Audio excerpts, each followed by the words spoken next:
네, 새로운 미래 창당을 추진하는 이낙연 전 대표가 호남을 찾았습니다. 잠시 후에는 청년들과 간담회도 갖는다고 하는데요. 막상 나와보니 무척 춥다며 자신의 처지를 언급하기도 했습니다. 구정차장님, 네. 이 전 대표의 호남행은 어떻게 좀 해석을 해야 될까요? 네. 이낙연 전 대표는 지금 새 정치를 표방하고 새로운 미래를 개척하겠다고 하면서 지금 창당을 하고 있습니다. 그러려면 지지 기반이 있어야 되지 않겠습니까? 네. 새로운 미래를 누구와 함께 할 것이냐. 지금 이제 청년 간담회를 한 것으로 봐서는 앞으로 청년과 함께하는 새 정치, 새로운 미래를 만들겠다. 이런 그 메시지가 보이고요. 또 한 가지는 지금 호남을 가겠다는 것은 민주당의 어떤 핵심 지지 기반으로 오랫동안 역할을 해왔던 호남의 민심이 이재명 당대표 출연 이후에 지금 흔들리고 있는 거 아니냐. 네. 거기에 이낙연 중심으로 하는 새로운 미래를 지지하는 지지층을 만들어서 민주당과 경쟁하고 한국 정치에 새로운 선택의 기회를 주겠다. 뭐 이런 메시지가 이번 호남 방문에 담겨 있다. 이렇게 평가할 수 있을 것 같습니다. 네, 사실 정치권에서는 이 호남의 민주당에 대한 민심이 좀 나빠지다 보니까 그 틈을 좀 파고들고 있다 이런 해석도 나오거든요. 그 민주당에서 지금 호남에 대한 어떤 전략을 살펴보면 네. 사실 그 이낙연 신당에 대한 파급 효과에 대해서는 그렇게 비중을 두지는 않고 있는 것 같습니다. 네. 왜냐하면 그 전에도 제가 여러 번 말씀드렸지만 이낙연 전 대표가 탈당을 하면서 어떤 사당 강화 그리고 어떤 팬덤 정치 이런 거에 대해서 많이 지적을 하셨어요. 네. 그런데 그 지적하면서도 말씀하셨던 것이 뭐 44%가 뭐 민주당이 뭐 전과자다 이런 말씀을 하셔가지고 되게 구성원들이 분노했죠. 네. 그리고 우리가 객관적인 사례로 우리가 소위 말하는 이낙연계가 있지 않습니까? 네. 이낙연계 의원들 중에서도 호남계가 있습니다. 그분들이 이낙연 대표를 따라가지 않았어요. 네. 그 이유가 무엇이겠습니까?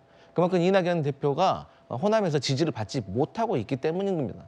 그래서 최근에 이준석 전 대표가 이낙연 대표에게 호남에 출마하라고 했지 않습니까? 네. 이게 되게 딜레마 같은 상황이에요. 이준석 대표로서는 이낙연 대표가 호남에서 지지세를 좀 받아가지고 그 돌풍을 가지고 수도권에서 같이 만나주길 바랐는데 호남에 출마를 안 하고 호남에서도 돌풍을 못 얻는다면 이준석 대표로서는 이낙연 대표가 무슨 소용이 있겠습니까? 네. 예, 그래서 이러한 차원에서 이낙연 그 신당 같은 경우는 조금 호남에서 지지세를 얻기 좀 어려운 상황인 것 같다 이런 말씀드리겠습니다. 네. 지금 이제 그 이낙연 대표인데 불출마는 저는 한동훈 위원장과 다르다 봐요. 네. 한동훈 위원장은 이제 본인의 과실을 누리지 않겠다. 네. 희생으로 이제 불출마한 거고요. 네. 근데 이낙연 대표는 당선 가능성이 높지 않으니 그냥 이제 패배는 상처보다는 대선 직행하자. 네. 따라서 이제 전혀 다르다 보고 여기서 이제 그 이준석 대표나 또 이제 다른 의원들이 자꾸 출마를 강권하는데 네. 근데 저는 이준석 대표가 이제 이낙연 대표 보고 이제 개항을에 가라. 네. 이게 아주 부적절하다 봅니다. 네. 아니 본인부터 이게 출마할 건지 말 건지 네. 어디 갈 건지 밝힌 다음에 네. 뭐 이낙연 대표 보고 권유하든지 해야죠. 본인은 어디 갈 겁니까? 만약에 이낙연 대표가 이준석 대표 보고 당신 안철수하고 사이가 안 좋으니 분당을에 출마하시오. 이러면 이게 예의가 맞습니까? 네. 저는 이준석 대표가 아주 부적절하게 자꾸 상대를 이게 바로 이준석식의 잘못된 정치인 겁니다. 알겠습니다. 지금 이낙연 전 대표 탈당 후 수차례 총선 불출마 의사를 밝혔는데 이 정치권에서는 출마 요구가 커지고 있습니다. 여기에 대해서 조금 전 이낙연 전 대표가 직접 입장을 밝혔는데요. 직접 들어보시죠. 총선에 출마할 생각이 없다는 얘기를 꽤 오래전부터 해왔습니다. 주의 깊게 듣고 있다. 이 정도로 말씀을 드리겠습니다. 네, 주의 깊게 듣고 있다는 말에서 좀 여운이 느껴지기도 하거든요, 부장사장님. 아마 이제 뭐 그 후보 등록까지는 2달 가까이 시간이 남아 있기 때문에 네. 그 민심의 기류, 그다음에 여론의 동향을 아마 살필 겁니다.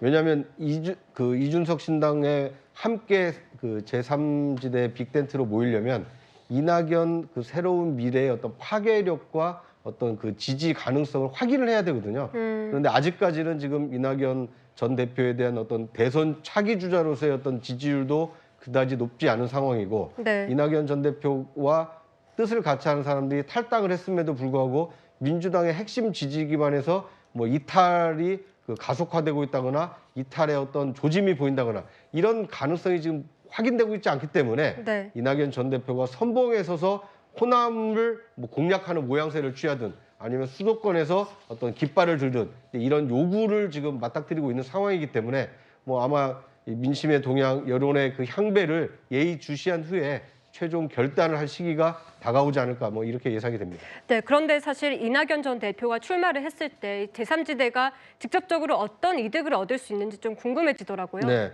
일단 지금 이낙연 전 대표의 그 출마 자체도 중요하지만 네, 본인이 먼저 앞장서고 본인이 이낙연 전 대표가 만약에 출마를 한다라면 네, 호남에서 출마한다라면 그 인접 지역에는 이낙연 효과가 발생할 가능성이 큽니다. 네. 그만큼 그러니까 이낙연 전 대표가 출마하지 않았을 때보다는 신인이라 하더라도 이낙연 전 대표와 한 팀이 돼서 새로운 미래 후보로 출마했을 때 당선 가능성을 높이기 위해서라도 이낙연 전 대표가 출마해야 된다. 이런 요구가 뭐 내부에서 또 외부에서 좀 가중되고 있다 이렇게 볼 수 있을 것 같습니다.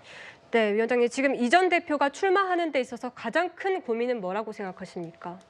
그 이낙연 대표가 출마하느냐에 대해서 고민되는 지점은 네. 아마도 병립형으로 갈 것이냐, 준연동형으로 갈 것이냐가 매우 중요할 겁니다. 네. 그 이유가 뭐냐면 지금까지 이준석 대표도 병립형으로 갈 거라고 예상을 했습니다. 네. 그러면 병립형으로 간다는 것은 삼지대가 몸집을 최대한 키워서 전국의 후보자를 많이 낼 때 선거에서 유리해지는 거거든요. 네. 그러면 만약에 지역에서는 진다고 하더라도 과거에 정의당 같은 경우가 비례대표 표를 많이 받았던 것처럼 이준석 대표의 신당이 비례대표 표라도 많이 받을 수 있는 가능성이 있는 거거든요. 네. 또한 이낙연 대표를 보고 따라오는 추가 탈당을 해서 따라오는 의원들이 있다면 기호를 3번으로 받을 수 있는 가능성도 높아지겠죠. 그런데 지금 현재 상황이 지금 병립형에서 준연동형으로 유지가 될 것 같은 기미가 커지고 있습니다. 그러다 보면 결국에는 이준석 대표 입장에서는 본인이 어떤 중도 보수에 있는 지지층을 흡수하고 2030 세대층을 흡수해서 비례정당만 가지고도 본인이 충분히 원하는 바를 이룰 수가 있는데